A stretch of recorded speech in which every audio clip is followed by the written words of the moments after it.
Hello everyone, welcome back to my channel. I hope তোমরা সবাই ভালো আছো। চলে এসেছি আজকে একটা নতুন ভিডিও নিয়ে। সো আমি আজকে একটু কথা বলবো ইউপিএসসি এবং ডব্লিউবিসিএস দুটো নিয়ে। ইউপিএসসি পরীক্ষা 26 মে 2024, আমরা সবাই জানি।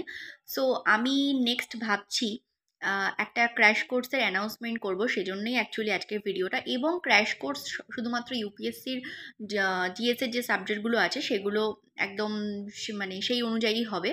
এবং কি কি করব না করব টোটাল তোমাদের সাথে আজকে শেয়ার করতে এসেছি।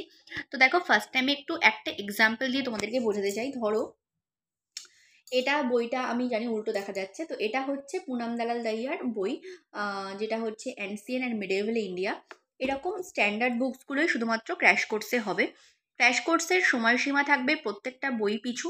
ধরো, অ্যানসিয়েন্ট মিডেভেল ইন্ডিয়ার জন্য 10 দিন সময় থাকবে, পলিটির জন্য 15 দিন, এবং 15 দিনের মধ্যে প্রত্যেকটা চ্যাপ্টার ধরে ধরে কমপ্লিট করানো হবে শুধুমাত্র ইউপিএসসির জন্য। ঠিক আছে, এটা আমি একদম ইউপিএসসির পয়েন্ট অফ ভিউ থেকে ক্র্যাশ কোর্সটা আরম্ভ করব। কারণ যেহেতু এখন পরীক্ষা এসে গেছে, সামনে হাতে আছে আর মাত্র 3 মাস। তো আমি একটা মাস বাদ দিয়েই দেখছি। দেখো, 3 মাস আছে, আর মে মাসটা সবাইকে আমি, যারা ক্র্যাশ কোর্স জয়েন করবে বা করবে না আমি জানি না, বাট প্রত্যেক অ্যাসপিরেন্টদেরকে বলছি, মে মাসটা শুধু রাখবে হচ্ছে মক টেস্টের জন্য। সবটাই ফুল লেন্থ মক টেস্ট হবে। ঠিক আছে, তো আশা করি বুঝতে পারছো যে মাত্র সময় আছে ফেব্রুয়ারি, মার্চ, এপ্রিল। সো আজকে জানুয়ারির হচ্ছে 22 তারিখ, আমি একদম আজকে 22 তারিখেই ভিডিওটা করছি।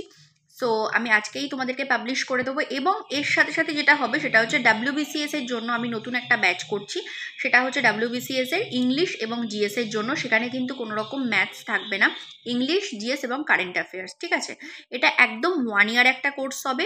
এটা কিন্তু ক্র্যাশ কোর্স না। ডাব্লিউবিসিএসটা 1 ইয়ার কোর্স হবে এবং ইউপিএসসিটা ক্র্যাশ কোর্স হবে। ডাব্লিউবিসিএস পরীক্ষা যদি আমি ধরে নেই সামনের বছর, অর্থাৎ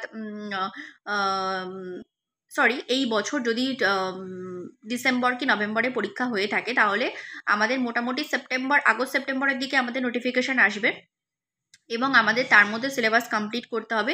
তো পুরোপুরি প্রিলিমস এবং মেন্সকে লক্ষ্য করেই পড়ানো হবে। আমি ডাব্লিউবিসিএস এর বুক লিস্ট শেয়ার করেছি একটা আগের ভিডিওতে। যারা ভিডিওটা এখনো দেখোনি তারা প্লিজ গিয়ে ভিডিওটা দেখে নাও। সেখানে ডাব্লিউবিসিএস এর প্রিলিমস প্লাস মেন্সের টোটাল ভিডিও শেয়ার করা আছে, তোমরা চাইলে ওখান থেকে একটু দেখে নিতে পারো। এবং যারা মনে করছো যে প্রিপারেশন নেবে তারা অবশ্যই কন্ট্যাক্ট করতে পারো।